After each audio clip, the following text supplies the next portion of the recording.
CGA Tour, a podcast unlike any other. Now your host, Calvin Alexander. Welcome back to the latest episode of the CGA Tour Podcast. As always, here I'm your host, Calvin Glen Alexander. And tonight I'm joined by two guys who are fellow college football fans, one OSU and one OU fan, but two other guys who pick up hoops on Tuesday Night League. So Jay and Kenny, welcome to the CGA Tour Podcast. How you guys doing? Doing good. Thanks for having me, man.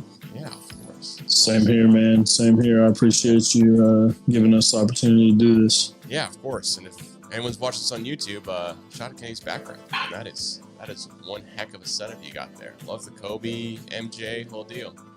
Yeah. So it's sick. Well, we're gonna stick with college football here. Maybe talk some hoops some other time. Go over the terribly disappointing Oklahoma State game.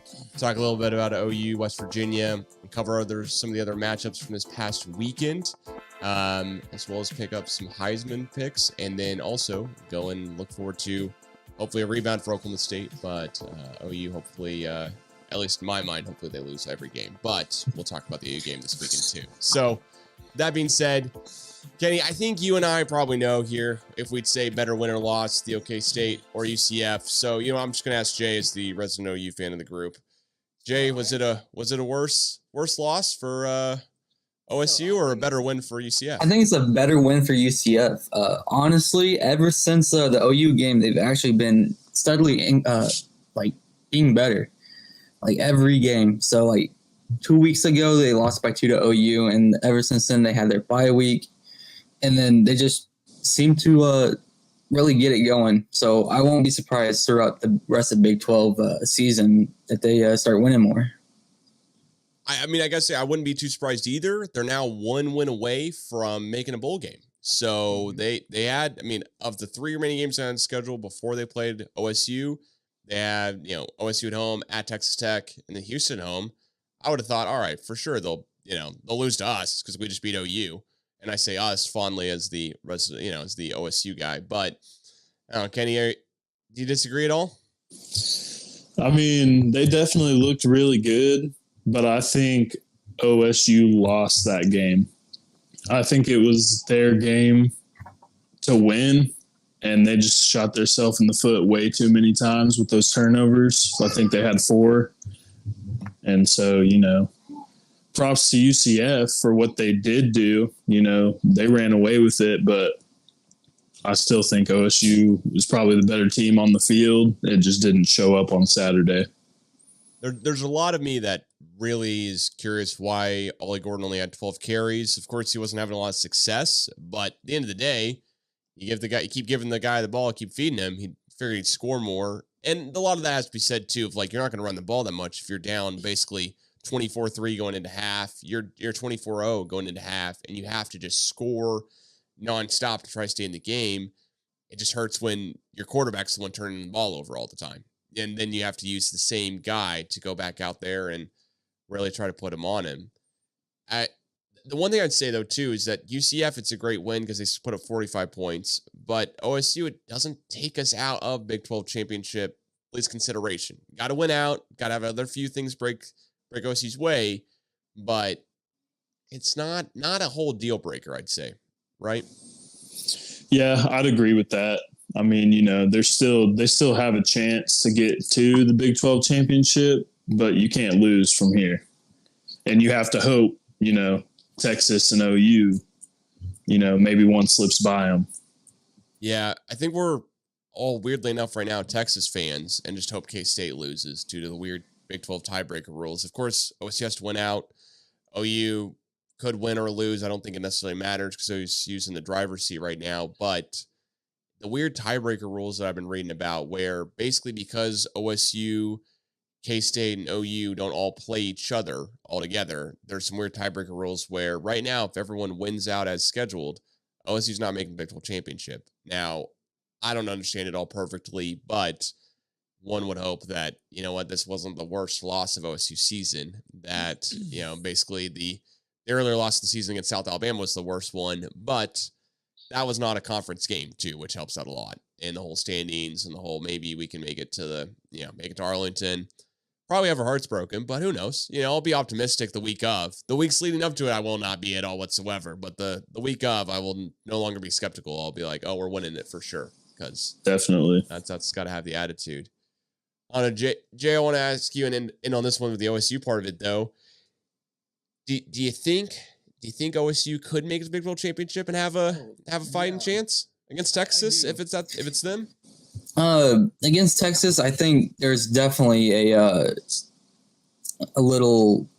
I think teams are finally finding out against their defense. Herman's got a lot of work to do because he's only won both his games by 3 now, past 2 weeks, to a 2-6 TCU team. So I'm just saying there's definitely a formula that OU exposed. And other teams are using it. So I do think OSU would have a chance if they make it all the way there, win out. Everybody, not saying that they, should go or anything, but but yeah, they definitely have a chance if they played like they did against OU. For sure. All right, well, we'll go move on to, unfortunately, talk about the OU game. But, of course, OU did beat West Virginia. It's been done before in the state of Oklahoma, but this was a home game for OU. West Virginia just didn't look up to par. I'm not going to say that they haven't looked great the whole season because they've played some good games. They played Penn State really closely to open up the season, but come down the stretch here, they're not looking great. Kenny, what do you think about that game? Was it better win for OU or a worse loss for West Virginia? Probably better win for OU. I mean, I expected them to win. I did not expect West Virginia to be able to beat OU at all, and really, with the amount of points they put up, you can tell they definitely, they were a little bit chip on their shoulder after that OSU game, and they came out and got it back this week. Yeah, Jay, what were your takeaways from the game? Oh, Levy stopped throwing it side to side and finally up and down. So I am a Levy hater, have been since year one. This is not just some kind of new niche thing that I've gotten in with the crowd. I said it when he was at UCF. I didn't like his, schemes, his ideals on how to move the ball to score. But yeah, that's just my takeaways is that he finally calls a consistent game from 1 through 4, looking downfield more than he trying to get jet sweeps, hand the ball off to a receiver or some kind of triple reverse after gaining 60 yards. Yeah, this is one of those to me where OU said, hey, you know what? We've got 5- and 4-star athletes on the field. West Virginia just does not. We're going to just go ahead and just not try to win in any cute way, shape, or form. OU had the win probability percentage graph 100% towards them, basically from kickoff. I mean, in the first quarter, it just dips down all the way. OU's direction is the home team, and it never lets up. I mean, this is one where OU has a 1 turnover, West Virginia has 2, and the rest of the stats are nowhere close to each other except for time possession. OU put up 600-plus yards against another decent Big 12 team that's currently going to a bowl game that has won 4 games in conference. And that's not easy to do. I'm not telling you guys anything you don't know. It's just one of those where I think this was a great win for OU. It's got to be a confidence builder going forward. It's got to be one of those where, all right, you got BYU this next week. You'd figure you'd roll over them as well. And just keep humming along. Probably a New Year's Six Bowl is probably still possible for OU at the end of the day, especially depending on how the Big 12 championship game goes for whoever makes it, right? Like, if OU's a 2-loss conference team and, the conference champion's a 1-loss but makes the college football playoffs somehow, some way, then all of a sudden you could see OU also in a New Year's Six with basically the other Big 12 team that's in the championship game having 3 losses almost no matter what. Yeah. As long as OU wins out, man, they control their own destiny, just like OSU. I think Oklahoma right now is in a great position to before they go to SEC to really ball out for the rest of the season. Yeah, well, we'll see how that goes. I've seen several different tweets being sent my way today about, hey, have you heard Brent Venables to A&M? I've gone, I don't know about that, but what do you guys think? You think there's any possibility in that rumor at all, or is that just fun kind of talk? I would see our offensive coordinator Levy go before Venables. I think he likes it here too much. He has too much freedom here to do actually what he wants and build his own team. So I doubt he leaves OU for maybe 5 years or 6. Yeah, I think it's too early. Like, he's only been there a couple of years now. They'll get rid of coordinators before they get rid of him. So I think he's there for a while longer for sure. Well, and in all fairness, too, the tweets that are being sent my way are fun things. They're not from any, like, Brett McMurphy or anything like that. But all of them are saying that Brett Venables would be hired away, not that OU would let him go, right? So that's one where I go, man, if you throw enough money at somebody, sure enough to leave, a.k.a. Lincoln Riley, but never know. It's kind of end out on the OU game. Just want to ask you, Jay, you've been following Dunn Gabriel now for a while. This is his 5th year in college. Heck, he's almost at the Bo Nix record, but we'll talk about the Heisman Trophy race in a minute. Is this a good OU quarterback? I mean, I'm not going to say he's great because you've had Heisman Trophy winners and also guys who go to the Heisman Trophy ceremony at least multiple years in a row not too long ago. But where does Dylan Gabriel rank for you in, like, OU quarterbacks? I say he's kind of like a Landry Jones type quarterback.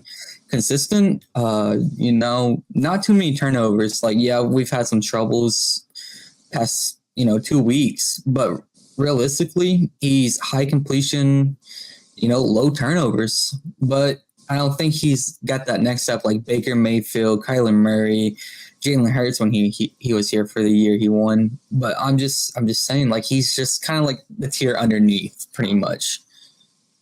Gotcha. I think that's a really good way of putting it, because he to me is not one that's going to win you a game, but he's definitely going to he can be a factor in a win, but he's not going to be the Baker or the Jalen or the Kyler who just takes over a game. But at the end of the day, he can also just put up 400 plus yards, 5 TDs against a pretty solid Big 12 team, West Virginia. They're not going to win the conference or anything, but they're not horrible.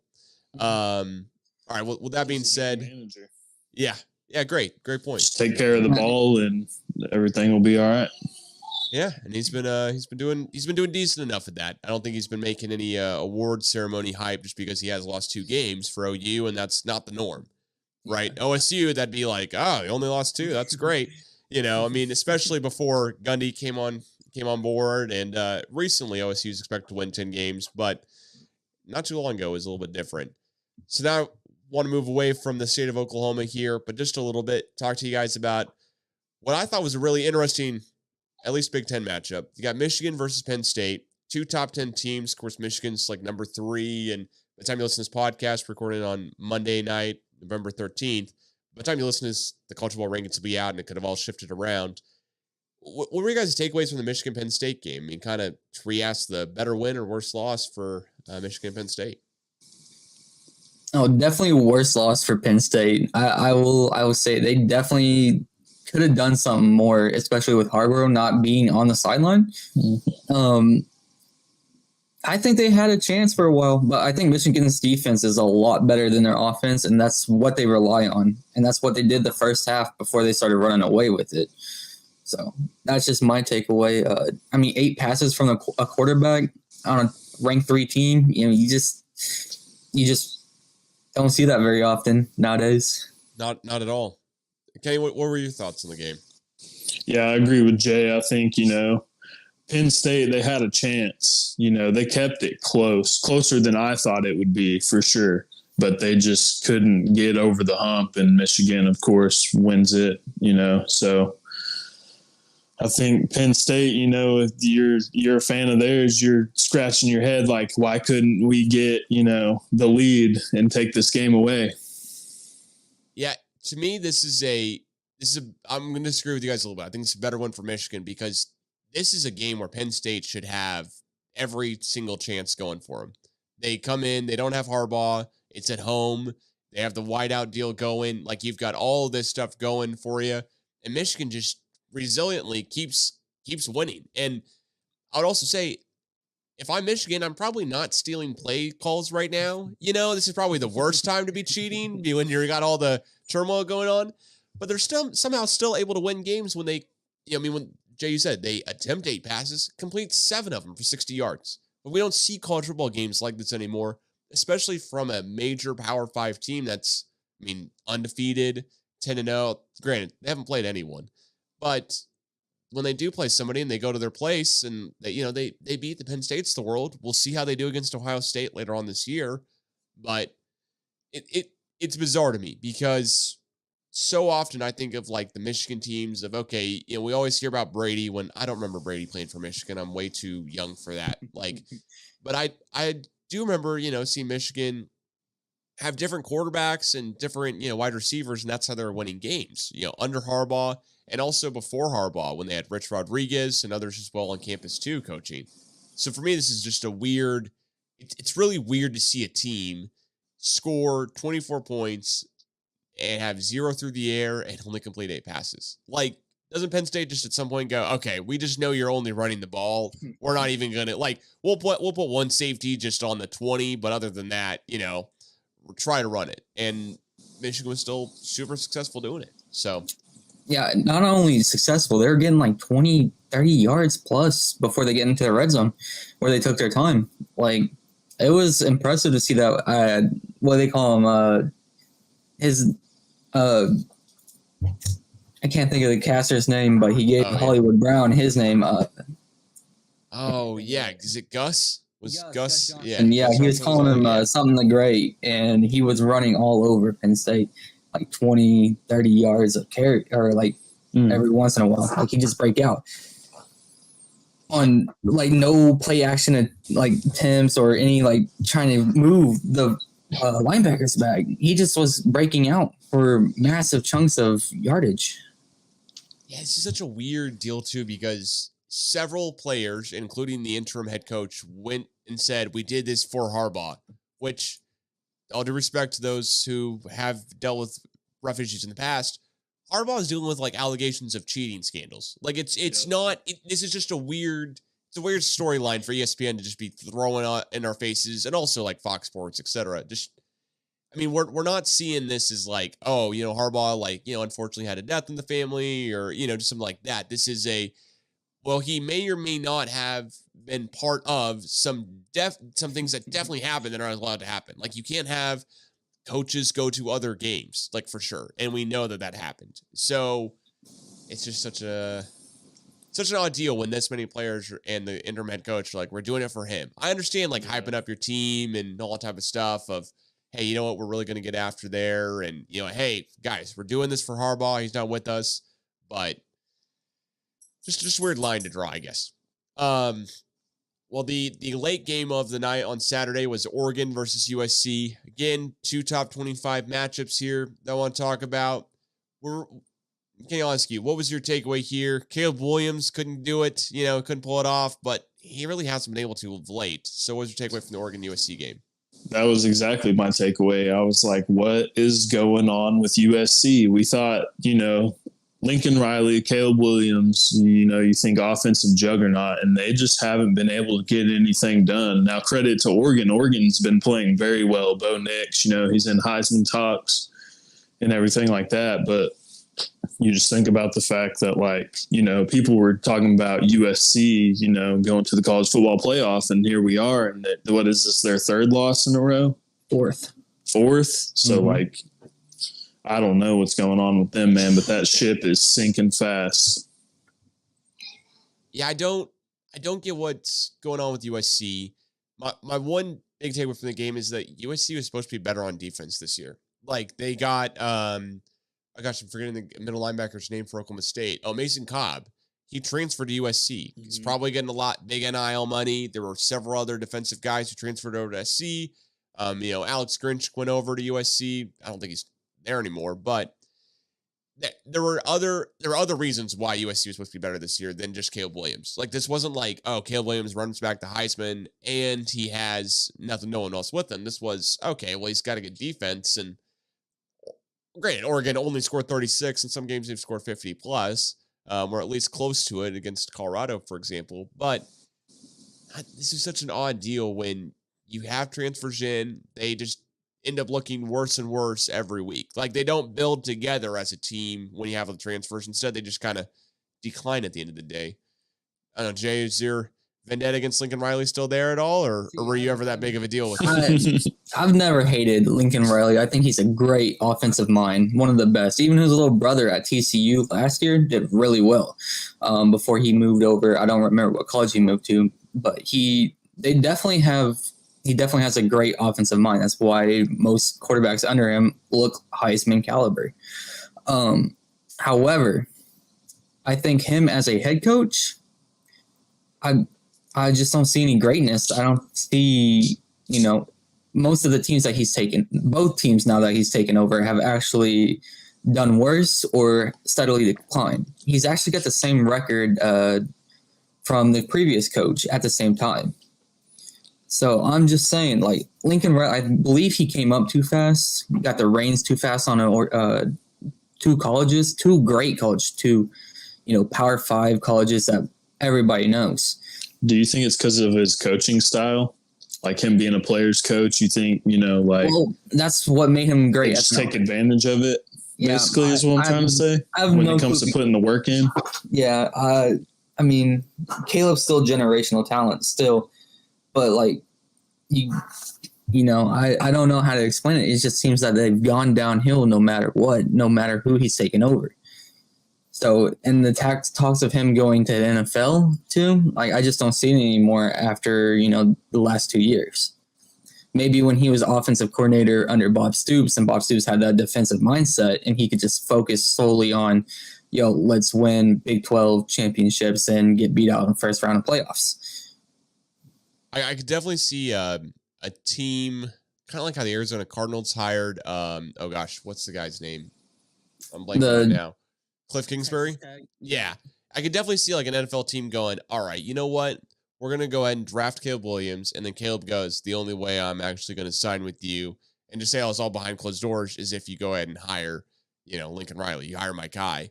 And I could see something like that happening, especially with what's going on.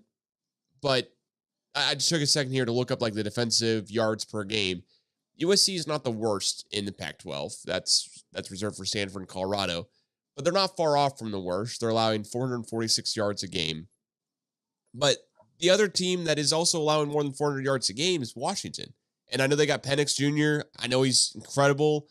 Maybe Washington has a bunch of other, wide receivers and other guys that I just don't know a ton about. And they're playing with a really stacked roster. I don't see why USC is so much worse than their competition. And the defensive part where they just really are not putting it together.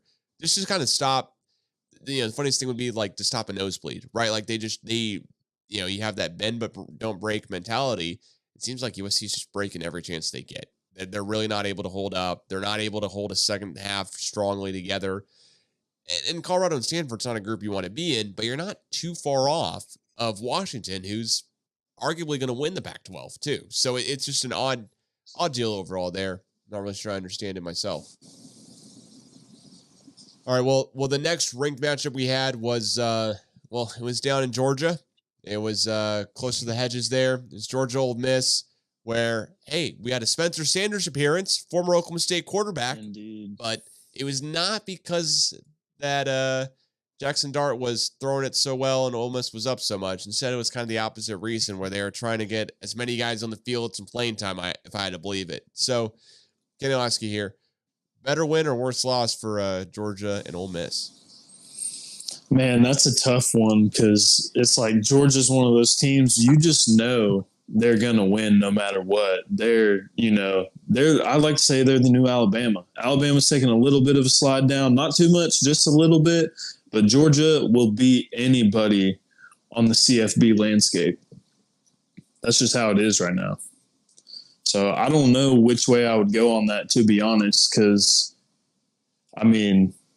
every week's a good win for Georgia. They're winning. They're undefeated still. So, yeah, they have no letdowns. Jay, what do you think from the game?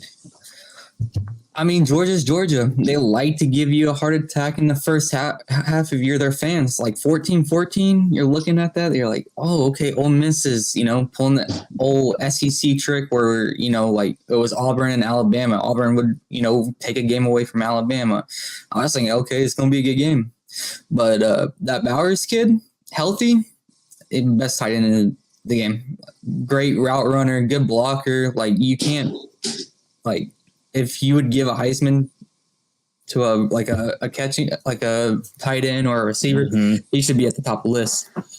Yeah, I think maybe if he had played the whole season and hadn't got injured, he'd actually be making somewhat of a consideration for maybe he could get that kind of like Namaka Suh, like Heisman Trophy ceremony. He at least attends it, at the end of the day. I know there's quite a few guys that I could name off there. I know when 2020, there was a guy who made it in over Chuba Hubbard, at least at the ceremony, that I was just absolutely in disbelief of, but he was a defensive guy. I still hold that one close to my heart. But you guys know I was reciting the entire Bedlam record whenever I got the football record thrown at me this past week. So I memorized quite a few things to my detriment. In my mind, like Georgia, this is just a better win. Like, again, you're playing at home. You have Brock Bowers back, but you score 50 plus against another SEC team that's top 10 in the country. How much more confidence can you get in yourselves? And also, you hold Lane Kiffin and his offensive juggernaut kind of minded staff to 17 points. That's just not easy to do. Ole Miss, on average, scores way more than that every single game. It's almost kind of funny how good Georgia is. Like you said, Kenny, they are the new Alabama of just being superior in every facet of the game.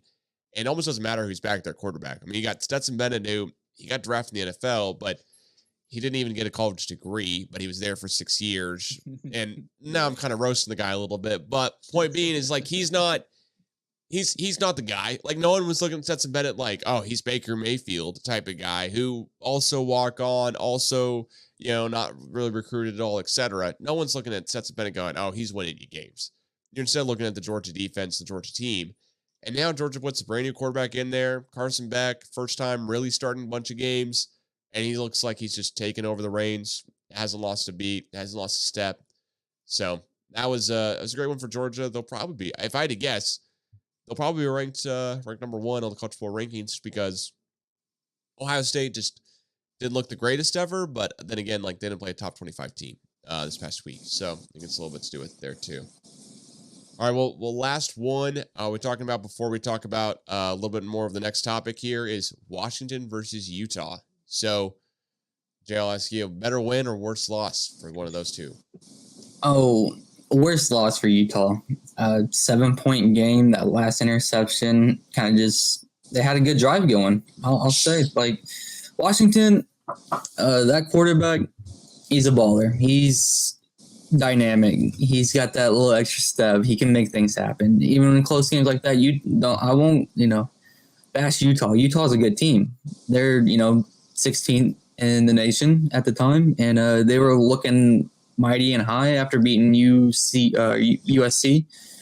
And I don't know. It was a close game. It was a real fun game to watch as a college football enjoyer. Oh yeah, a lot of fun. Kenny, what were your takeaways? Yeah, no, I'd say the same thing. I thought Utah, I thought they had a chance to close it out at the end. And then, like Jay said, that interception kind of killed that for them. But like you said, they were, playing really well against USC. But now that we're looking more and more at USC, maybe that was just, par for the course for that, because it seems like they can't, win against anybody. Yeah, I got to say, of all games on the template for, or on the slate for Saturday, this is one where I just didn't necessarily watch a lot of the game, but I do know that, hey, Washington won. Michael Penix Jr. threw it for 42 times, and they walked out with a win, which to me wasn't that. I think it's a worse loss for Utah almost, because it just diminishes their ability to do anything in the college football playoff picture, but also in the New Year's Six Bowls, etc. They had probably a really good chance to, just to beat Washington, but it's not necessarily like a great win for Washington. They're supposed to win. They're home. They win by 7. So I'm kind of in between. Like, I don't know if it's a worse loss or a better win, just because what was supposed to happen happened. So it's not really like either way. It's like, all right, you know what? We played the script out and it worked out just perfectly. So with that being said, I do want to ask you guys too, who do you think the best undefeated team is right now? We've got a couple of them. We've got Washington. Just talked about them here. We've also we don't have a Big 12 team, but we have 2 Big 10 teams, and heck, we've got an SEC team or 2 as well. So or just one, excuse me. But still, what do you guys think the best undefeated team is right now? Georgia. It's plain and simple. I mean, like I said, they could literally play any college football team 7 days in a row and they'd beat them every single time. It's just they're a juggernaut now. What about you, Jay? Oh, I disagree. I think Ohio State would they have the best receiving core over there with Marvin Harris Jr. Yeah, he's tough. He's balling out. Like, definitely, like I said, Day's definitely got the defense rolling good. You know, you can't really, argue that Georgia's the best team in the country right now. But I think on any given day, Ohio State might give them their money's worth. Just because of Marvin, that receiving core. I just don't see a lot of people guarding, that core at all.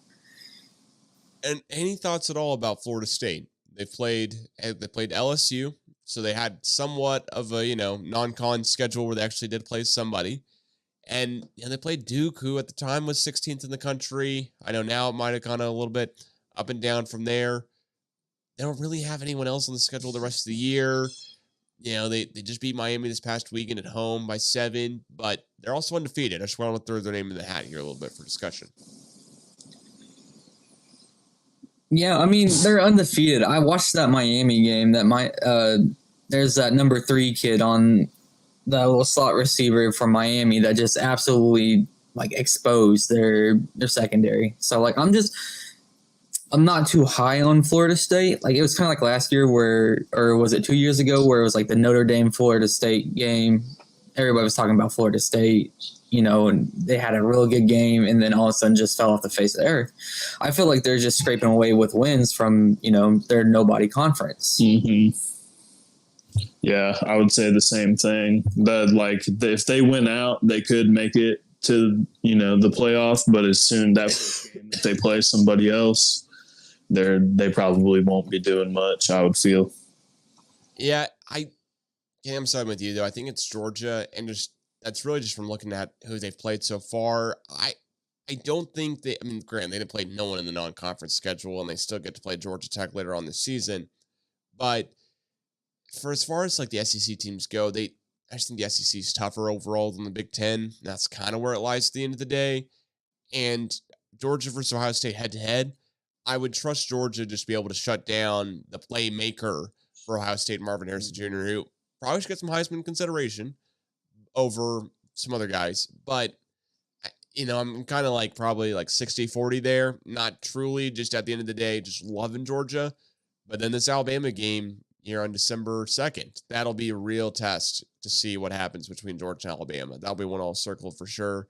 Of course, as long as they both keep winning out and no hiccups until then. And we'll get to this whole Tennessee-Georgia matchup here a little bit later on. That's coming up this weekend. But what I'll say to you guys about the Heisman Heisman race overall. Right now, we've got Bo Nix in his 20th year, Jay, 8th year in college football. Who knows how many he's at now? He's playing for the team now that he Justin Herbert back in the day. That's how long he's been in the league, in the college. Yeah, that was his first start was against him, right? So, and now he's at that school. Mm-hmm. I mean, where do you guys stand on it? Do you think, Bo Nix, he's currently the favorite. If you're looking at FanDuel, he's minus 110. Then you got Penix Jr. and Jane Daniels, both at plus 370. And after then, it becomes a little funny, I'd say. You got Marvin Harrison Jr., of course, plus 600. We've seen a wide receiver win it in this decade. But then you got Carson Beck, Jalen Milroe, and Jordan Travis. And then really Jordan Travis and Jalen Milroe, I'm saying plus 5,000, plus 6,000. So really not in the realm right now. Something could change this weekend or two. But who do you think wins the Heisman? Let's say the season stops today. Is it Bo Nix? Does he come out of this looking like a shiny diamond after all these years? I'll have to disagree. I think Jaden Daniels after this last weekend's performance, 600 plus yards, against Florida, usually a decent SEC team. I would say if it didn't go to Jaden Daniels right now, I would probably stop caring about who won Heisman after that. What do you think, Kenny? Yeah, I saw you had a good game this last weekend, but I would still say Penix. I mean, I think with what he's been able to do at Washington, they came out of nowhere. He's leading that charge. And really, I wanted to say Harrison, but I know the odds of him winning it as a wide receiver are very slim. But just the fact that he's in that conversation tells you everything that you need to know. With all those quarterbacks, man. Mm-hmm. Yeah, I'm also, we think alike here. I'm also picking Penix just because at the end of the day, he won the head-to-head matchup against Bo Nix. And, he's got some good guys, but I don't know anyone else on the Washington offense, a household name, or really the defensive staff either. And granted, they've also not played a really great schedule, but they've played mainly their conference. They did beat Tulsa, oddly enough, which I kind of forgot about earlier on the season. But besides their non-conference being, one Power 5 team, Michigan State, who now we can all see is just not good whatsoever, they don't really play anyone too good. And I wish the Heisman Trophy could be after the college football playoffs. I wish you could have the Heisman after that whole deal is over, because I've seen in the past where voters will send their stuff in even before the conference championship game, which to me is just absurd. How are you deciding stuff without seeing every single game that's going on? It's part of the reason why I think Devontae Smith, won it, is because guys were just submitting their ballots because off of the highlights early on in the season. And at the end of the day, how many of these voters are staying up to watch Pac-12 after dark? They're seeing Oregon, they're seeing Washington. Really, they paid really close attention to Penix Jr. And I know FanDuel odds can just be kind of up and down. Who knows what it is? But minus versus plus, I'm not a betting guy. I just think that Penix Jr. should be the guy who's in the lead right now. I think he should be minus 110. He won the head-to-head matchup. Granted, it was at home, but still, it's a head-to-head matchup against Oregon, and they're not going to be able to play him again. Pac-12 championship is North versus South. That's part of the whole division deal where I think we'd all love to see them play one more time on a neutral field. And unfortunately, we're going to be probably watching, Arizona at the end of the day, which good team, but hey, they already played Washington. So it's just going to be a rematch at the end of the day, which won't be that much fun either. All right, well, lastly here, do want to talk about this weekend's games. We'll end it out with the Oklahoma State and OU games, but until we get to that, Utah versus Arizona. If you had to pick a win and loss, Kenny, I'll ask you first here. We're basically just doing top 25 matchups here. I'm going down the slate, but Utah versus Arizona, who you got? I'd probably go with Utah. I mean, I haven't heard much about Arizona this year, but I would assume that Utah is probably just the better team in that matchup. Oh, I agree. Utah, 100%. Yeah, you got Utah playing at Arizona. Both have the exact same record in overall, but different Pac-12 conference records. Utah's 18, Arizona's 21, and the AP poll. That's the most updated poll I can go with here. Recording this on Monday night. I also think it'll be Utah. I don't really get the hype behind Arizona, except for they beat Colorado and Deion Sanders this past weekend, which. Is that a good win? I don't think it is. I mean, it's an away game. You won by a field goal. And previously before that, you beat UCLA and Oregon State, and Washington State, which are all ranked teams all in a row. But they've also lost to USC. So I'm not really sure where I stand on the whole Arizona deal. I think Utah's more physical, different brand of football. I'm picking them to win that one. Excuse me. Then we've got Georgia at Tennessee. So this is actually a top 25 matchup that probably everyone's tuning in for. College Game Day is not going to any of these matchups this weekend, though. Oddly enough, they're going to a non-Power 5 matchup. But Jay, I'll ask you, Tennessee, Georgia, is it just Bulldogs all the way? I would love to see an upset from Josh Heupel and Tennessee Vols, but at the end of the day, it's Georgia. There's not much you can do, but I'm secretly hoping Josh Heupel gets a nice little win here against the number one team. Yeah, I agree with Jay on that. I think, we've seen Tennessee kind of take a step up these last couple years as far as their competitiveness in the league, but it's Georgia, that's all you can really say, right? They're too good to say otherwise. Yeah, so it's got to be Georgia at the end of the day. Kind of unfortunately, I'd say too. I would rather it be more of an up in the air. We could all try to think, maybe Tennessee would stand a chance, but in a day like Georgia kind of rules all. So it's tough to pick against them for sure. All right. Well, then we've also got here, rounding out the last top 25 matchup we're talking about, Washington versus Oregon State. What are you guys thinking?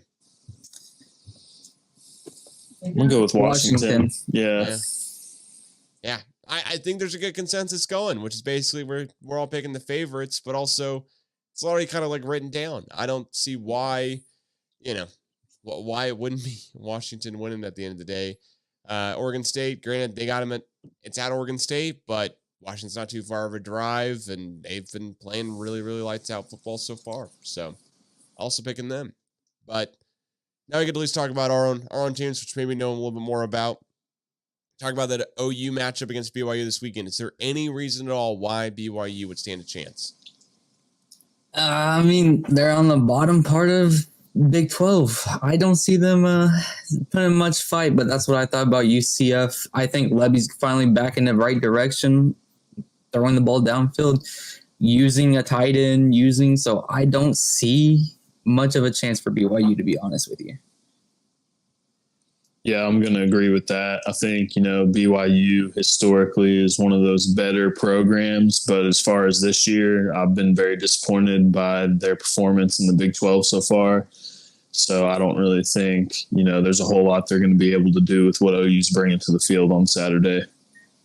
Yeah, this is one of those where OU has to go to Provo, Utah, and they're still favored by 24.5. Like it shouldn't be close. BYU's won 5 games this season. They haven't beat anyone that I'm really high on at all. And OU should it'd be weird if OU didn't cover in my mind. BYU has beat Cincinnati and Texas Tech. Those are their 2 wins in conference. Now, they also beat Arkansas earlier on this year, but it's been a long time since then. And I don't see anything happening besides basically OU going to Provo and walking out with a win. Only thing could be weird, it's an 11 a.m. kickoff. So 11 a.m. kickoffs are always weird on the West Coast. You never know where you're going to get. But you know what? I think actually what'll happen is that OU will be a little more awake than BYU, just because they'll be a little bit later to them as they travel west. So I unfortunately do also say I think OU wins. The last one here is OSU, and hopefully a rebounding effort against those darn, unfortunately, those darn Dana Holgorsen Cougars down in Houston. Kenny, what are you thinking here? Is there any chance that we should give Houston a chance here? I'm not trying to jinx myself in back-to-back weeks. I want to say there's nothing to worry about, but after the performance last week, I am a little bit nervous, I will say. But I think that OSU goes in there, they cover, they get it done, and, I don't believe there should be any reason why they don't walk out of there with a W. But then again, I thought they were going to win against UCF last week, so I am a little bit nervous. Yeah, Jay, what are you thinking this one?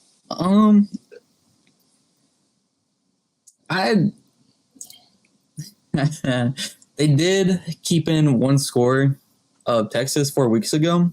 That's about the only game I see. Honestly, I think OSU just runs the ball and let Ollie go to work, and I think they will actually win this game. I think so too. I was trying to double check here. What's the forecast for this weekend? Looks like in Houston they're not getting rain until Sunday, so maybe we can kind of keep those clouds at bay for a little bit. But the line here for OSU is it's just got to be a win. I mean, you got to bounce back after that horrible loss to UCF. The whole Ollie Gordon Heisman odds are completely out the window. You can't show up again and do that. You ran the ball 12 times, 25 yards against the worst rushing defense in the Big 12. And now you got to go to Houston, got to show up Dana Holgorsen and those Houston Cougars. And the only thing for OSU that I can really end this one out is they could play Cougars in back-to-back weeks, Houston, then BYU. So, it's kind of a funny mascot matchup there at the end. But besides that, this should be one of those where OSU doesn't stumble. knock on wood a bunch and, not walking under your ladders anytime this week because nothing's for sure after that UCF loss. That's one that'll stick around for a little while. And I'll also tell all OSU fans, let's just not wear the orange, white, black combo ever again. We lost to K-State last year, kind of the same fashion, except for this year we only scored 3 points in the combo, which is better than nothing.